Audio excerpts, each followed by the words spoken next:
When they came here, the objective was commerce and good. About the time they got here, that was when the Industrial Revolution was beginning, and there was the need for raw materials for production, particularly sugar, cotton, for textile industry, and rubber. But they needed labor because they didn't have technology at that time. And they used the American Indians, who died very quickly. Then a Roman Catholic father found out that the black were stronger, and so millions and millions of people were raided, were captured. In a market, you are selling a product, and in this case, the product is a human being. And since the time they were captured, they never had any bath. And then they marched them through the forest up to this point, sometimes 3 months, 4 months, 6 months. Those who were endured sufficiently enough to get here would be emaciated, they would be tired, there would be all kinds of bruises. That will not fetch a good price. And so there's drink water points or stopover point or fattening points. So your body will glisten and the auction will take place. And the moment you bought your good, you took your good and you branded your good. Otherwise, you will mix up with the other somebody else's goods. This was the last point before they went to the coast. And the roads led from here to Anamabo, to Salt Pond, to Cape Coast, to Elmina. So they came from there to do the purchasing for them. So we say that Assin Manso was probably the first and last bus. The first since they were captured, and the last because from here straight to the castle, to the dungeons, and from the dungeons. The Portuguese got to our coast here around 1471, and their first point of contact was Elmina. Most of these Africans who sold some of their prisoners of war to the Europeans, they didn't know the kind of treatment the people they sold were going to go through in the dungeons. Those who survived these long journeys, when they arrived, some of them were taken to the Palaver Hall, to the auction hall, for European doctors, nurses to examine them from head to toe to determine their strength. After they were exchanged for guns, gunpowders, mirrors, and others according to their strength. And after the auction, they brought them downstairs, branded them, they burnt marks on them for easy identification before they were pushed into the dungeons. And they stayed in the dungeons for a few days to about 3 solid months, waiting for the ships to come carry them away. When the ships came, they were loaded, sent them to North America, South America, the Caribbean, or the West Indies. But 47% of entire enslaved African population landed in Brazil. In the castles, they were separated, men from women. The male dungeon is here, female dungeons close to the door of no return. On top of the male dungeon was a church. Monday through to Saturday, the British bought captives, had captives, held them in dungeons. Sundays, they had church services above them.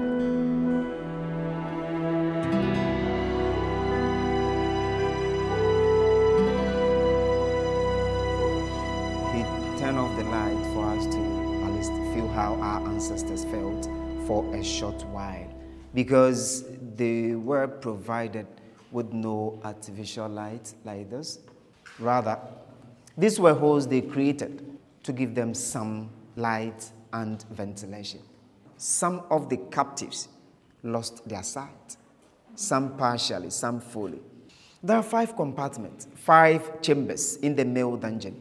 This is the first chamber. Each chamber like this one, 16 by 32 feet square, was occupied by about 200 men.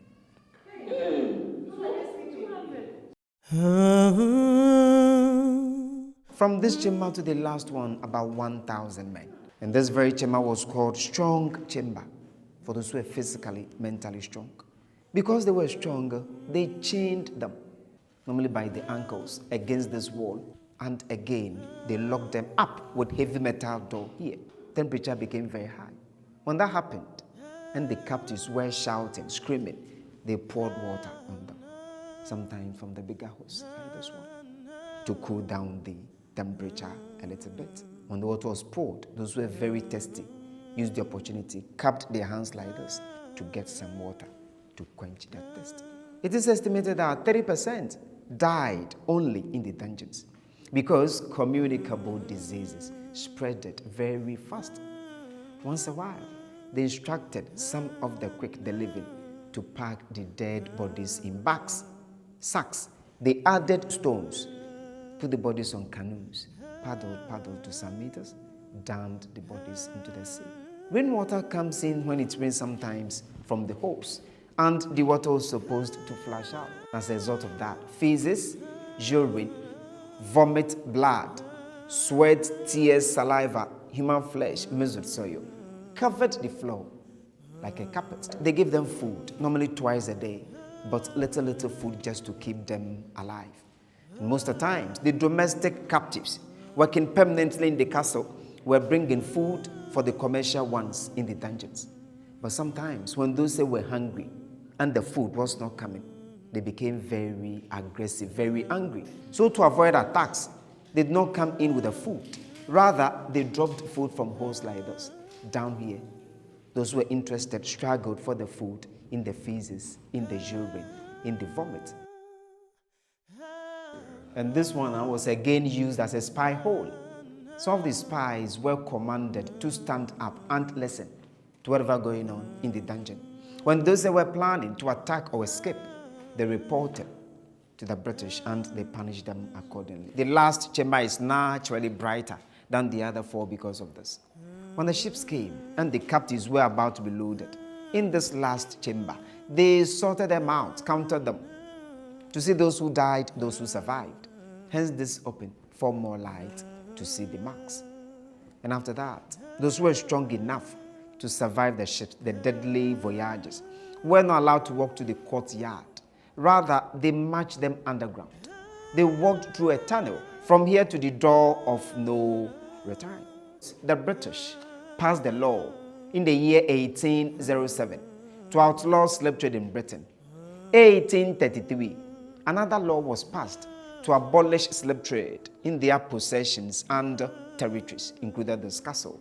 1833, they closed, they sealed off the entrance to signify that slave trade is officially over by the British. The wall here, the blockage, is now dedicated to the souls of our ancestors. So normally when I get to this point, I entreat my visitors like you to join me with one spirit to show respect to our ancestors, to honor them, by observing a minute silence to do that. Let's all observe a minute silence to honor our ancestors. The church, as I told you, is on the male dungeon. So this is the spy hole we saw from the male dungeon, the third chamber. So they could be passing for church services and they could hear the captive screaming. Yes. No, they were standing here. Around 1665, they started building the castle. So they built the castle, never sat aloof, brought these to defend themselves. Room of no return. This room was originally a storeroom. So you can see there was another door here closed. They closed this when they wanted to use this one as a cell. And those captives wanted to fight for their freedom. But the British saw them as stubborn or rebellious ones. Those who tried to escape and were caught. And those who constantly fought the British. About 10 were chained together. Pushed them in here. Locked them up with first door, second door, third door. 3 solid doors. No lights.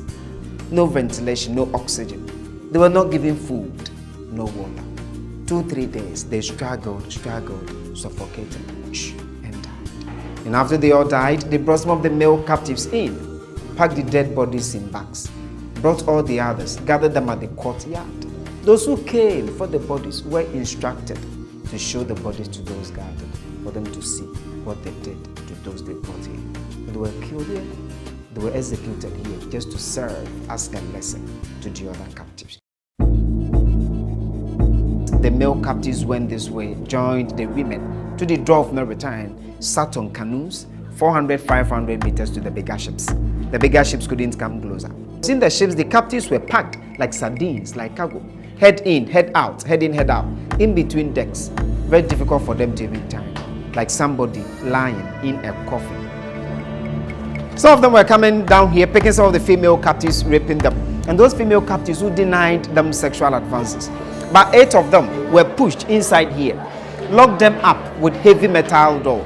They were fed just once a day through the whole day. After 7-10 days, those who survived the cell were allowed to go back into the dungeons just to punish them here. So next time they will say yes.